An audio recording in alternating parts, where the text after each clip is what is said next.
1000 টাকা ভাতা নয়, বেতন বৃদ্ধি করতে হবে। একাধিক দাবি নিয়ে বিকাশ ভবন অভিযান শিক্ষক শিক্ষিকাদের। সমগ্র শিক্ষা বাঁচাও মঞ্চের ডাকে সল্টলেক পিএনবি মোড় থেকে মিছিল করে বিকাশ ভবন অভিযান। বিকাশ ভবনের সামনে মিছিল আসার পর পুলিশের সঙ্গে ধাক্কাধাক্কি। এরপর রাস্তায় বসে গিয়ে বিক্ষোভ দেখায় সমগ্র শিক্ষা বাঁচাও মঞ্চের সদস্যরা। পূর্ব কলকাতায় জলাভূমি উদ্ধারে রাজ্যের ভূমিকায় ফের বিরক্ত হাইকোর্ট। রাজ্য না পারলে আধা সামরিক বাহিনীকে দিয়ে কাজ করাতে হবে বললেন বিচারপতি। 505টি বেআইনি নির্মাণ ভাঙার কথা বলা হয়েছিল, কিন্তু কিছুই তা হয়নি। আদালতে রিপোর্ট জমা পড়ছে, কিন্তু বাস্তবে কোনো কাজ হচ্ছে না। রাজ্যের ভূমিকায় প্রশ্ন তুলে মন্তব্য বিচারপতি অমৃতা সিনহার। বিক্ষোভের জন্য বিদ্যুৎ বন্ধ করা সম্ভব হয়নি। কলকাতা পুরসভার কাছে সাহায্য চেয়েও পাওয়া যায়নি। আদালতে দাবি ইস্ট কলকাতা ওয়েটল্যান্ড ম্যানেজমেন্ট অথরিটির। কলকাতায় নাশকতার ছক।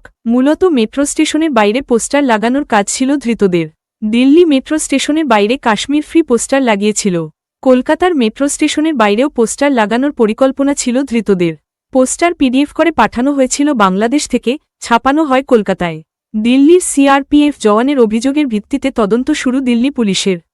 কলকাতা সংলগ্ন এলাকায় 8000 টাকা তামিলনাড়ু থেকে ধৃত জঙ্গিদের কাছে ছিল জাল আধার কার্ড।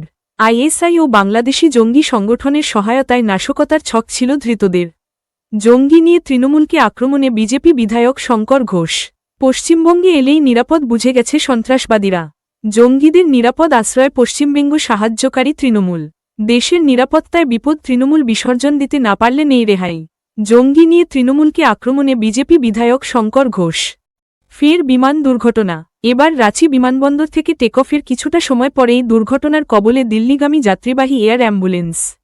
এদিন সন্ধ্যা 7:11 উড়ে যায়, কিন্তু টেকঅফের কিছুক্ষণের মধ্যেই ওই উড়ানের সঙ্গে এটিসির সম্পূর্ণ যোগাযোগ বিচ্ছিন্ন হয়ে যায়। সন্ধ্যা 7:34 ওই এয়ার অ্যাম্বুলেন্স শেষবার কলকাতা বিমানবন্দরের সঙ্গে যোগাযোগে এসেছিল। তারপরেই যোগাযোগ বিচ্ছিন্ন হয়ে যায়।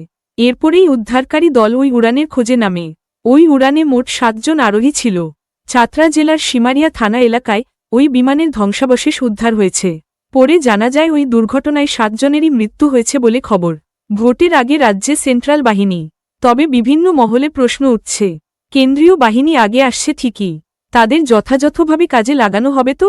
এই প্রেক্ষাপটে কেন্দ্রীয় বাহিনী মোতায়েন নিয়ে সিইও দফতরে হয় বৈঠক। বৈঠকে সিইও জানিয়েছেন, কেন্দ্রীয় বাহিনীকে বসিয়ে রাখা যাবে না। এদের আনাই হচ্ছে কাজ করানোর জন্যে। কেন্দ্রীয় বাহিনীর কাজের উপর নজর রাখবেন অবজারভার এবং ডিজিপি। বৈঠকের পর এই নিয়ে বিশেষ কোনো মন্তব্য করেননি সিআরপিএফের আইজি। ভোটের আগে ভয়ের পরিবেশ ভাঙড়ে। পরপর একের পর এক হামলা করা হয়। ফের উত্তপ্ত ভাঙড়। আইএসএফের ওপর হামলার অভিযোগ। একাধিক বাইক ভাঙচুরের অভিযোগ করা হয় তৃণমূলের বিরুদ্ধে। এই দিন রাজাপুর এলাকায় জনসংযোগ করেন আইএসএফ বিধায়ক নৌশাদ সিদ্দিকী। সেখানেই হামলা চালায় তৃণমূল, অভিযোগ আইএসএফের। যদিও মারধরের অভিযোগ অস্বীকার তৃণমূলের। অন্যদিকে পোলেরহাট থানার কাছেই শওকতের ওপর হামলা। ক্যানিং পূর্বের তৃণমূল বিধায়ককে লক্ষ্য করে বোমাবাজির অভিযোগ। সব মিলিয়ে ভোটের মুখে ভাঙড়ে রাজনীতির পারদ চড়ছে।